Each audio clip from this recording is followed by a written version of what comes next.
On the day Daniel and Sophie stood before their friends and family, promising forever, the world felt impossibly bright. The air shimmered with summer warmth. Soft music drifted through the garden venue, and white flowers swayed gently in the breeze, as if nature itself approved of their union. Daniel had rehearsed his vows countless times, yet when he saw Sophie walking toward him, everything he had prepared dissolved into raw emotion. His hands trembled, not from doubt, but from the overwhelming realization that this woman, with her quiet strength and luminous smile, was choosing him for life. Sophie's heart pounded beneath the delicate lace of her dress. She had imagined this moment since childhood, but reality felt heavier, deeper, more sacred than any dream. When she looked into Daniel's eyes, she saw love, yes, but also trust. And trust frightened her slightly, because it meant responsibility. Marriage was no longer poetry or celebration. It was a promise to stay when things became difficult. As they exchanged rings, applause rose around them. Yet in that instant, it felt like they were alone in the universe, two people stepping into a future neither fully understood. The morning after the wedding arrived without ceremony. No music, no applause, just sunlight filtering through thin curtains in their small apartment. Sophie woke first. For a moment, she forgot everything. Then she felt the weight of Daniel's arm resting across her waist and remembered. She was a wife now. She studied his sleeping face carefully, noticing small details she had overlooked before. The faint crease between his brows, the way his breathing deepened when he was truly at rest. A quiet realization settled over her. This was no longer temporary closeness. This was permanence. Down the hall, unopened wedding gifts waited to be sorted. Dishes needed washing. Life was already moving forward. When Daniel woke, he smiled lazily and pulled her closer. "Good morning, Mrs. Hart," he whispered. The words felt unfamiliar yet intimate. They shared coffee in mismatched mugs, sitting on the kitchen floor because they hadn't yet bought a proper table. It wasn't glamorous. It wasn't cinematic. But in that ordinary moment, they began to understand that marriage would be built not on grand celebrations, but on mornings like this. Living together as husband and wife felt subtly different than dating. Daniel discovered that Sophie liked complete silence while reading, something he hadn't fully noticed before. Sophie learned that Daniel had a habit of leaving lights on in every room he entered. At first, these details felt charming, almost endearing. But small irritations accumulate quietly. Sophie would sigh softly as she turned off another unnecessary light. Daniel would feel slightly criticized when she rearranged items he had just organized. Neither of them intended harm, yet pride occasionally crept into minor exchanges. Marriage, they began to realize, was not about loving an idealized version of someone. It was about accepting the real, imperfect human being standing beside you. One evening, Sophie laughed as Daniel attempted to cook dinner and nearly burned the sauce. They ended up ordering takeout, sitting cross-legged on the couch, laughing at their incompetence. It was in those imperfect attempts that they learned something vital. Partnership required patience more than passion. The first real argument came quietly, but escalated quickly. It began with finances. Daniel believed in saving aggressively for their future: house, children, security. Sophie believed life should also be enjoyed now: travel, experiences, small indulgences that made hard work worthwhile. The disagreement started calmly at the kitchen counter, but soon grew tense. Daniel accused her gently of being impulsive. Sophie accused him of being overly cautious. Voices rose, not shouting, but sharp enough to wound. Beneath the surface of money lay something deeper: fear. Daniel feared instability because he had grown up watching his parents struggle financially. Sophie feared feeling trapped in endless preparation for a future that might never come. That night, they lay in bed facing opposite directions. The silence felt heavier than any words spoken earlier. Neither wanted to apologize first. Neither wanted to admit vulnerability. For the first time, They understood that love alone did not prevent hurt. Morning light softened the tension. Daniel woke first this time. He stared at the ceiling, replaying the argument in his mind. He realized he had not truly listened. He had only defended. Sophie stirred beside him, her breathing uneven. She hadn't slept well. Without dramatic gestures, Daniel reached for her hand under the blanket. She hesitated only briefly before intertwining her fingers with his. That small contact dissolved something rigid between them. Apologies came slowly, not rehearsed, but sincere. They spoke honestly about their childhood fears, about security and freedom, about wanting the same future but approaching it differently. In that moment, they learned that marriage was less about winning arguments and more about protecting the bond between them. Pride, they discovered, was fragile and dangerous when left unchecked. Months passed, and routine settled over their marriage like a familiar blanket. Daniel left for work early each morning, kissing Sophie's forehead as she remained half asleep. Sophie spent her days balancing her career and managing their home, sometimes feeling proud of their growing stability, other times longing for the spontaneity they once had. Evenings became predictable: dinner, television, conversations about coworkers, and responsibilities. There was comfort in predictability, yet also a subtle fear that romance might slowly fade into practicality. One Friday night, Sophie surprised Daniel by recreating their first date at home. Candles, music, even the same meal they had awkwardly shared years ago. Daniel's eyes softened with gratitude. They realized then that love required deliberate effort. Routine could either suffocate affection or protect it, depending on how carefully they nurtured it. As the first year of marriage unfolded, the excitement that had once carried them through every moment slowly blended into something quieter and heavier. Work became more demanding for Daniel. Deadlines stretched late into the evening. Meetings filled his calendar, and the pressure to provide weighed on him in ways he rarely admitted aloud. He began coming home later, his shoulders tense, his smile thinner than before. Sophie noticed the shift immediately. At first, she told herself it was temporary, just a busy season. But as weeks passed, dinner conversations grew shorter.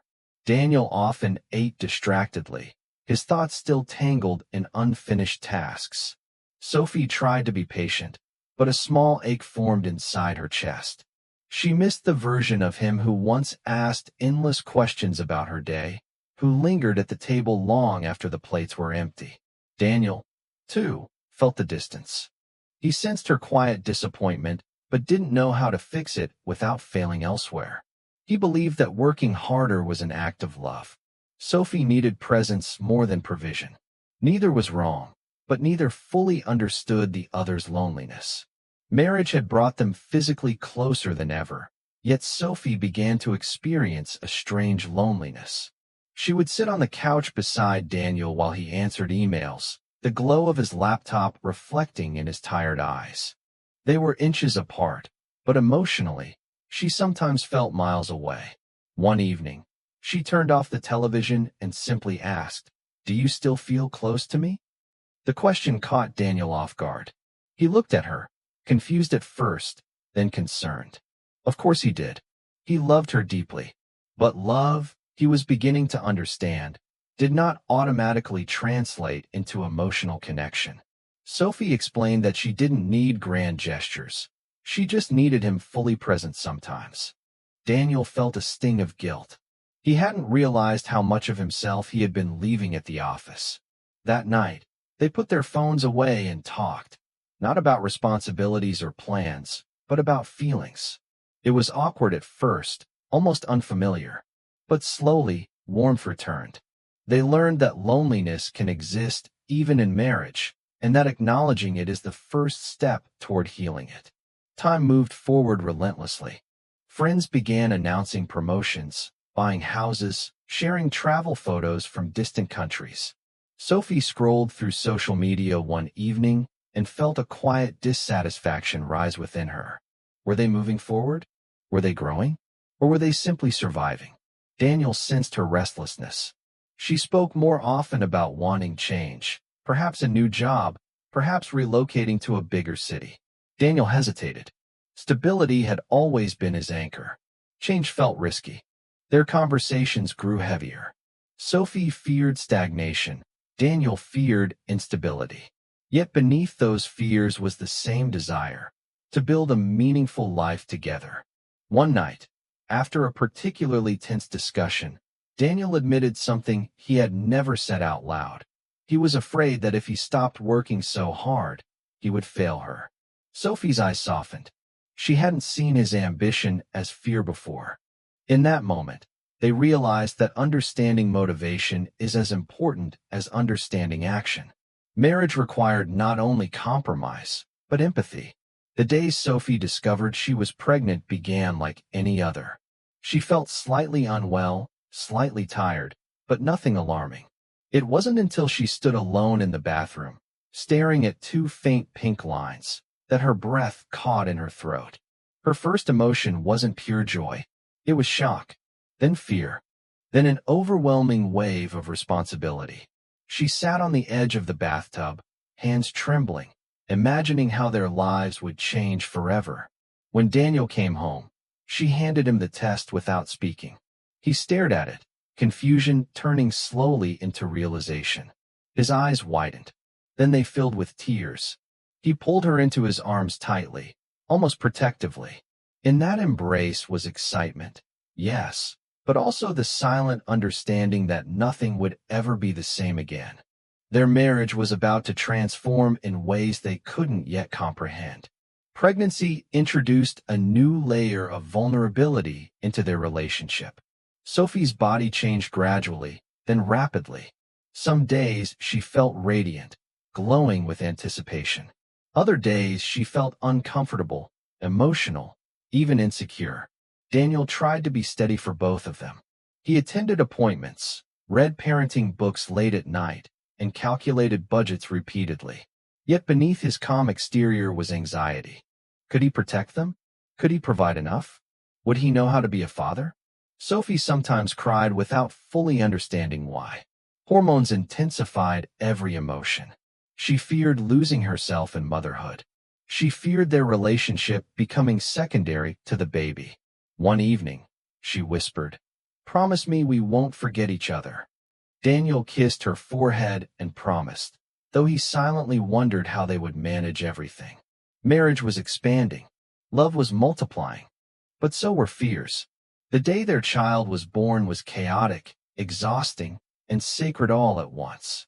The hospital room was bright and sterile, yet filled with raw human emotion. Sophie gripped Daniel's hand with surprising strength as waves of pain overtook her. Daniel felt helpless watching her suffer, wishing he could carry part of the burden. Hours passed in a blur of instructions, encouragement, and tears. And then, a cry. That single sound shifted the atmosphere entirely. Daniel watched as the nurse placed their newborn daughter into Sophie's trembling arms. Sophie stared down at the tiny face, overwhelmed by a love so fierce it frightened her. Daniel leaned close, his voice barely steady. "We did this," he whispered. In that moment, their marriage deepened in a way that words could not fully capture. They were no longer just husband and wife. They were parents, bound together by something living, fragile, and utterly dependent on them. And as they sat in that hospital room, exhausted and transformed, they understood that the vows they once spoke in a sunlit garden were only the beginning. The first weeks at home felt like living inside a beautiful storm. Days and nights blurred together, measured not by sunlight, but by feeding schedules and soft cries echoing through the hallway.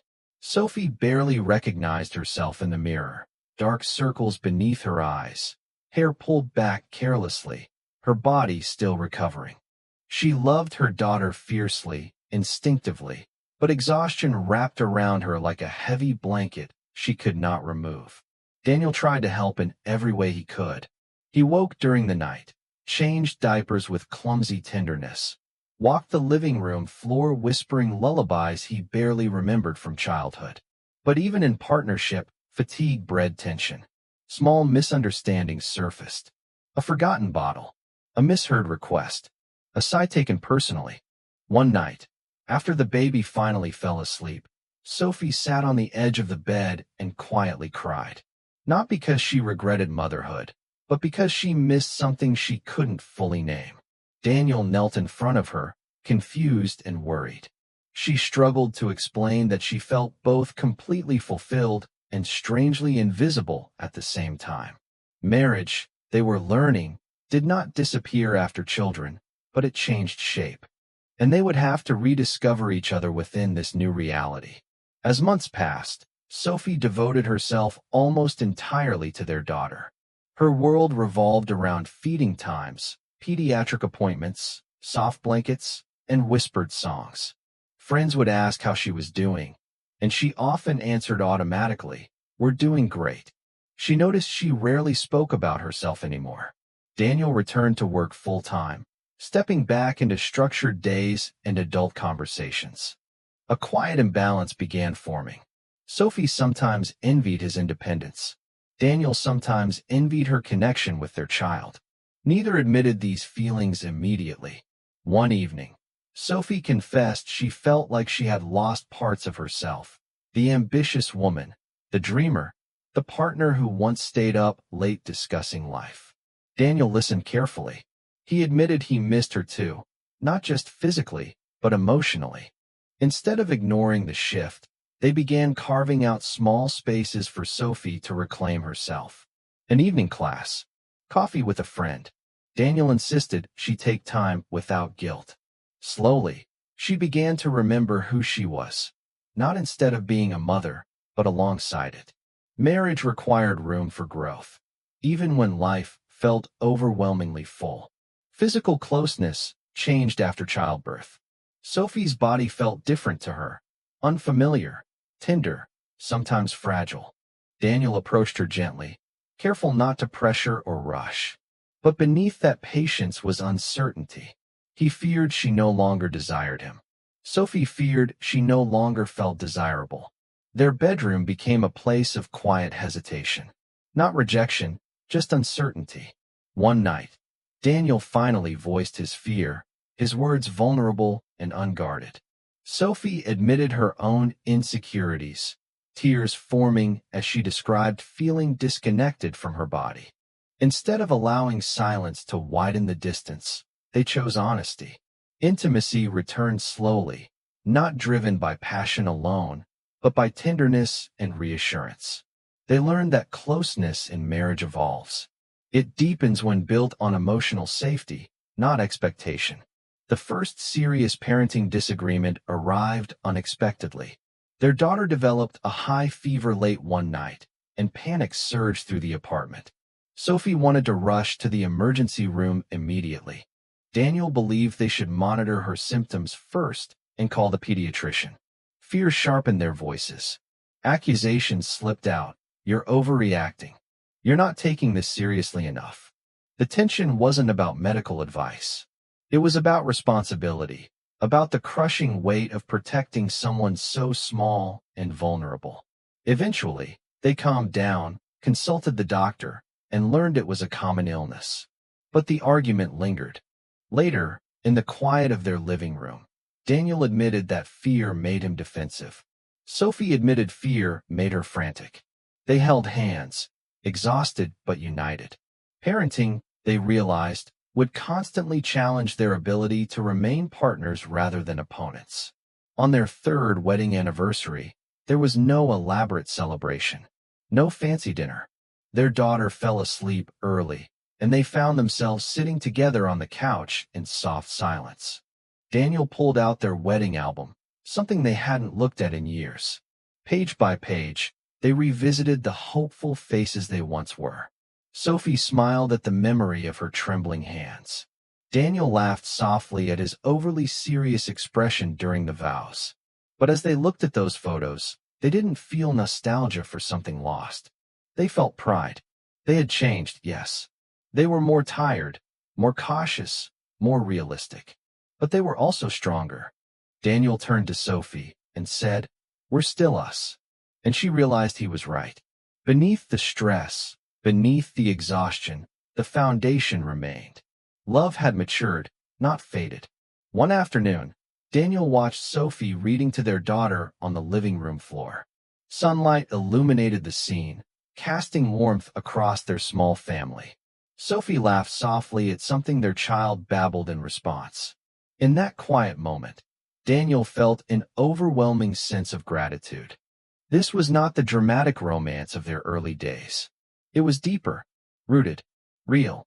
Later that evening, as they stood side by side washing dishes, Daniel reached for Sophie's hand without speaking.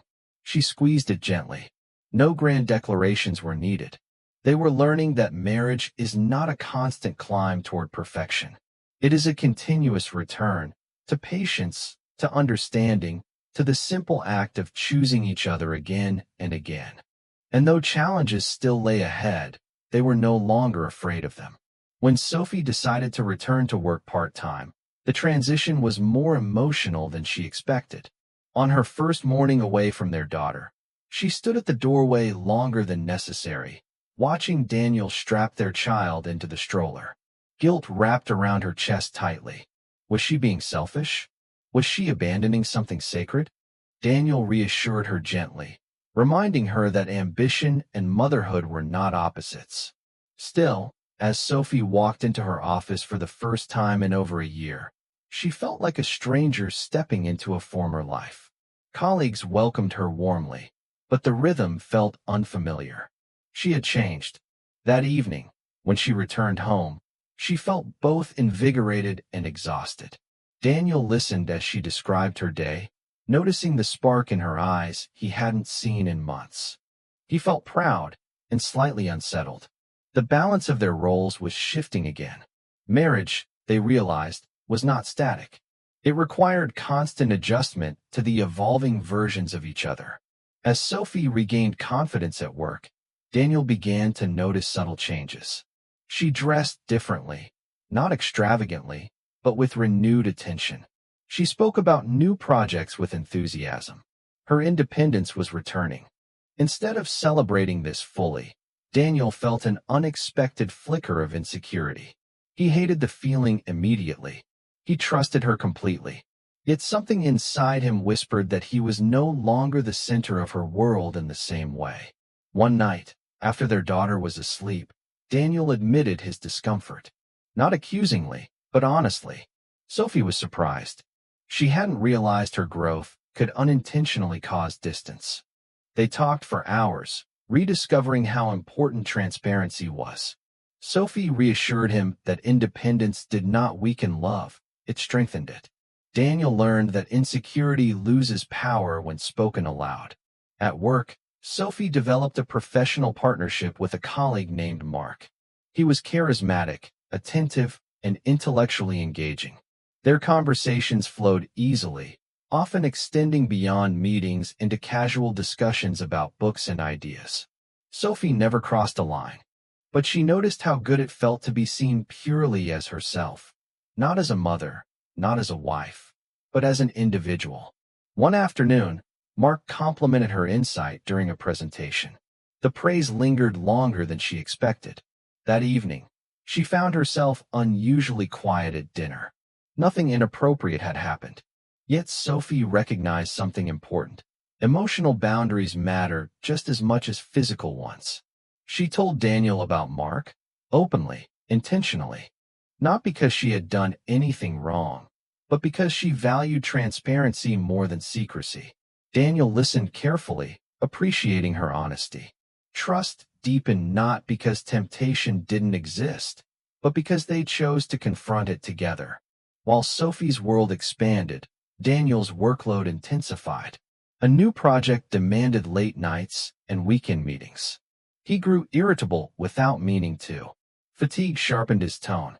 Sophie tried to be patient, remembering how he had supported her return to work. But tension accumulated quietly. One evening, after Daniel missed dinner for the third time that week, Sophie's frustration finally surfaced. She accused him of prioritizing work over family. Daniel, exhausted, snapped back defensively. The argument was louder than previous ones. Years of small sacrifices and unspoken expectations spilled out. Afterward, silence filled the apartment like smoke after a fire. Later that night, Daniel stood alone in the kitchen, staring at the sink full of dishes. He realized he had been measuring his love through financial contribution again, forgetting that presence mattered just as much. Marriage demanded recalibration. Over and over again. The following weekend, Daniel canceled a meeting and planned a simple family outing to the park. It wasn't extravagant, just blankets, sandwiches, and sunlight. But the gesture carried intention. As they watched their daughter attempt wobbly steps across the grass, Sophie felt her frustration soften. Daniel knelt beside their child, cheering with unfiltered joy. In that moment, Sophie remembered why she had chosen him. Later, sitting side by side under a tree, they spoke quietly about balance. They agreed that neither career nor parenting could consume them entirely. Partnership meant adjusting when one carried more weight than the other. They were not perfect, but they were learning to catch each other before resentment grew roots. One evening, after their daughter was asleep, Sophie looked at Daniel and asked a difficult question. "Are you happy?" The question lingered between them. Daniel didn't answer immediately. He reflected honestly. He was tired, sometimes overwhelmed, occasionally insecure, but unhappy? No. He admitted that marriage wasn't always exciting anymore, but it was steady, safe, meaningful. Sophie nodded. She felt the same. Passion had evolved into commitment. Excitement had matured into depth. They understood then that happiness in marriage was not constant exhilaration. It was the quiet assurance that even during difficult seasons, neither of them wanted to walk away. And that realization felt stronger than any early spark they once mistook for permanence. The turning point arrived quietly, disguised as opportunity. Sophie was offered a promotion, a significant one. It meant recognition, higher pay, creative control. It also meant longer hours and possible travel. When she received the call, her hands trembled, just as they had on her wedding day. This was something she had once dreamed about. Daniel congratulated her immediately, pride evident in his voice. But later that night, lying awake in the dark, both of them stared at the ceiling, thoughts racing. The promotion would shift everything again: routines, responsibilities, presence at home. Sophie feared asking too much. Daniel feared becoming resentful if life felt unbalanced. Neither wanted to hold the other back. The decision wasn't about career alone. It was about identity, sacrifice, and shared direction. Marriage, they realized, often stands at crossroads where love alone cannot decide the path. Intention must. Daniel insisted he supported Sophie fully, and he meant it. Yet beneath his encouragement lay something more complicated: fear of being left behind. Not physically, but emotionally. Sophie's world was expanding rapidly, while his felt repetitive and exhausting. One evening, he admitted this quietly. "I don't want to lose us," he said. Sophie understood instantly. Growth can feel threatening when it changes familiar dynamics. She reassured him that ambition was not escape. It was expansion. And expansion, if navigated carefully, could strengthen them. They agreed to establish boundaries, protected family time, honest check-ins, no silent sacrifices. They would not let ambition become distance. Despite good intentions, pressure mounted. Sophie accepted the promotion. The first months were overwhelming. She worked late. She traveled twice. Daniel managed more at home, juggling work and parenting with quiet strain. Resentment didn't explode, it accumulated. One evening, after Sophie returned from a trip, Daniel made a passing comment about feeling like a single parent that week. Sophie, exhausted, interpreted it as accusation. The argument that followed was raw, less controlled than previous conflicts. They questioned each other's priorities. They questioned fairness. For the first time, the word sacrifice felt heavy and sharp.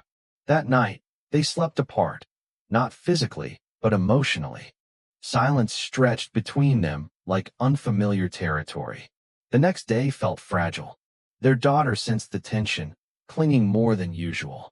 Daniel watched Sophie move through the kitchen in quiet thoughtfulness. He realized something important. This was not about winning. It was about survival, not individually, but together. That evening, Daniel asked softly, "What does forever actually mean to you now?" Sophie paused. Forever no longer meant romance or stability alone. It meant choosing to adapt, choosing to forgive, choosing to stay during uncomfortable seasons. She confessed she feared becoming someone he resented. Daniel confessed he feared becoming someone she outgrew. In that vulnerable exchange, they confronted their deepest fear, not failure, but disconnection. They decided to reset, not dramatically, but intentionally. Sophie delegated more at work. Daniel requested flexibility in his schedule. They created small rituals again, Sunday breakfasts together, evening walks without phones, monthly check-ins where they spoke honestly about stress before it hardened into anger. Rebuilding wasn't glamorous. It required humility. It required admitting when they were tired, jealous, overwhelmed. But slowly, something steadier emerged. Not the naive love of their early years, but a deliberate partnership shaped by storms. They began to understand that marriage isn't maintained by avoiding conflict. It is strengthened by surviving it with integrity. One quiet night, after their daughter fell asleep, they sat on the balcony watching the city lights flicker below. There was no dramatic conversation, just stillness. Daniel reached for Sophie's hand the way he had on their wedding day. The gesture felt familiar, yet transformed by time. "I don't love you the way I did then," he said softly. Sophie's heart skipped, until he continued, "I love you deeper. Not because it's easy, but because we've seen the hard parts and stayed." Tears filled her eyes. She understood exactly what he meant. Love had matured beyond excitement. It had become resilience. It had become choice. And as they sat there in quiet understanding, they realized something powerful. Forever is not a promise spoken once. It is a decision made repeatedly, especially when it would be easier not to. Years passed more quickly than either of them expected. Their daughter grew taller, more independent, filling the apartment with questions instead of cries. The walls that once echoed with lullabies now carried the sound of homework frustrations and small triumphs from school. Daniel sometimes stood in the doorway of her room, watching her sleep, stunned by how quickly infancy had dissolved into childhood. Sophie began noticing silver strands in her own hair, faint lines near her eyes when she smiled. Time was no longer abstract. It was visible. One evening, as they sorted old baby clothes to donate, Sophie held a tiny sweater against her chest and felt tears gather unexpectedly.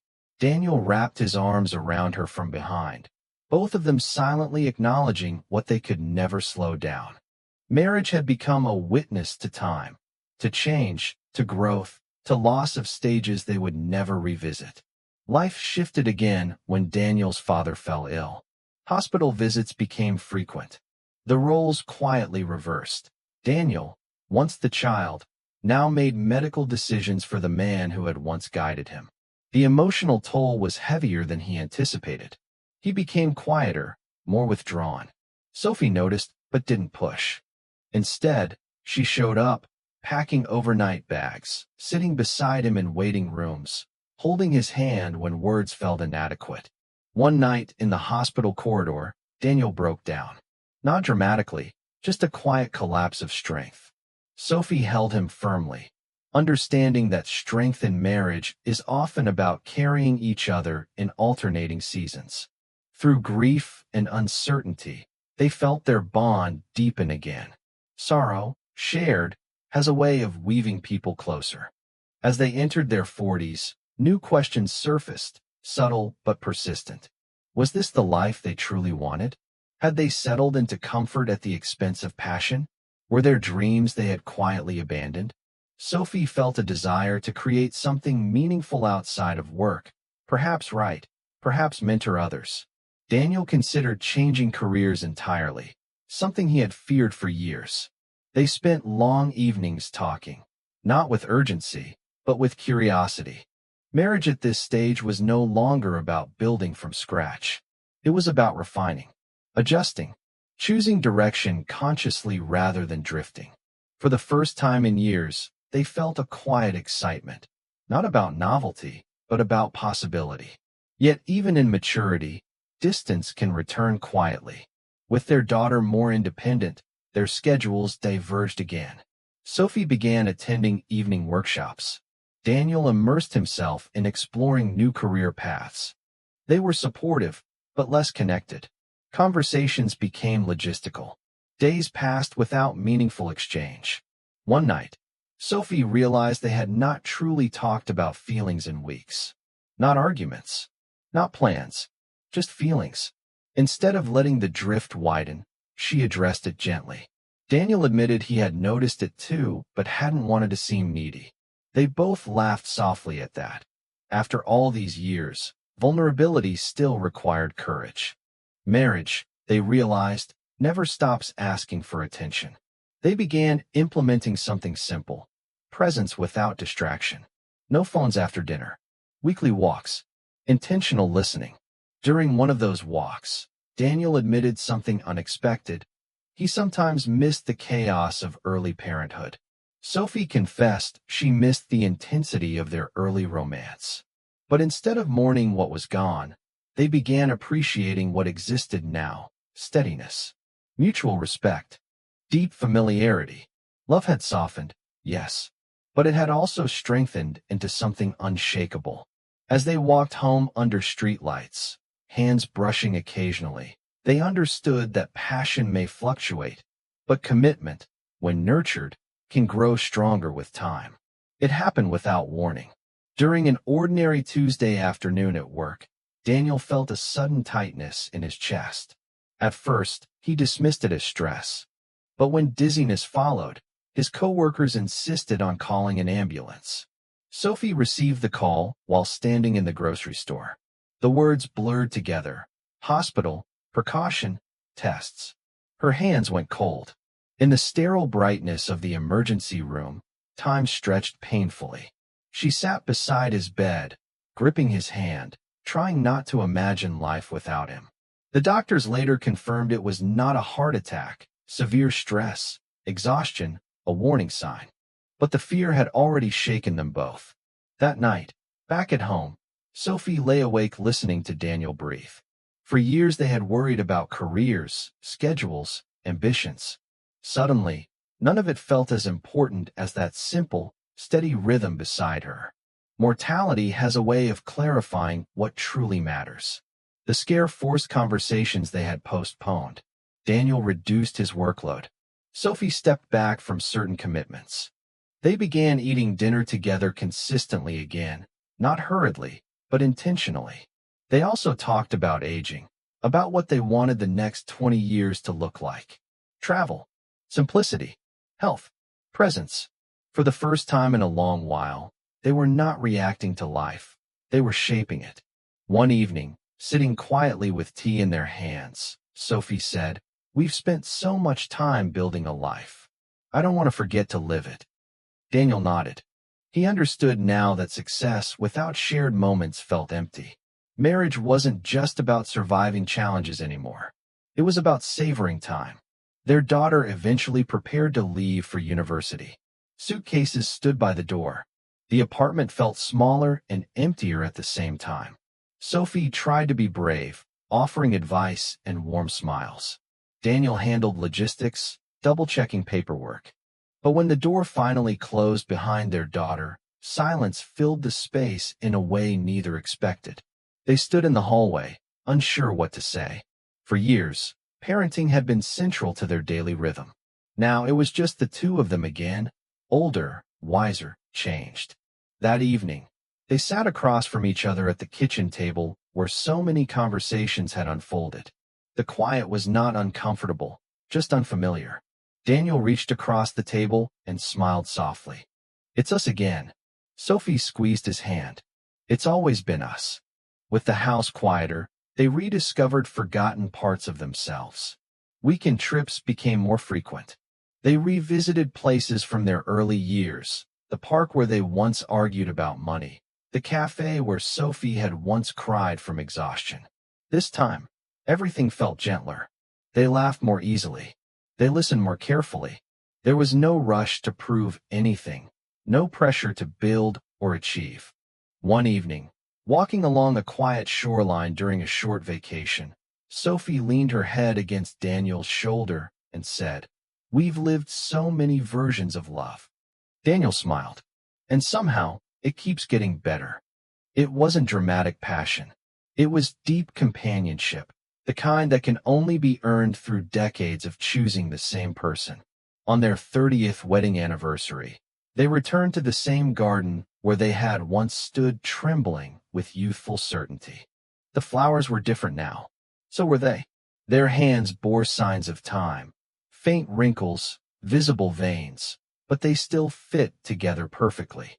Daniel looked at Sophie and saw not just the bride he once married, but the mother of his child, the partner who had sat beside hospital beds, the woman who had challenged him, supported him, forgiven him.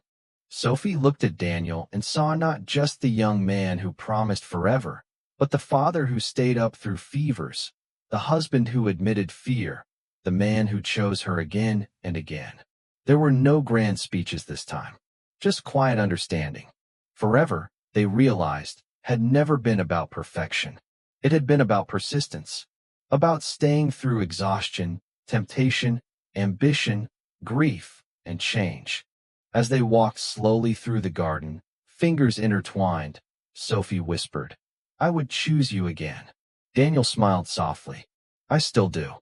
And in that simple exchange lived the true meaning of their vows, not spoken once under a bright summer sky, but proven over a lifetime of ordinary, extraordinary days.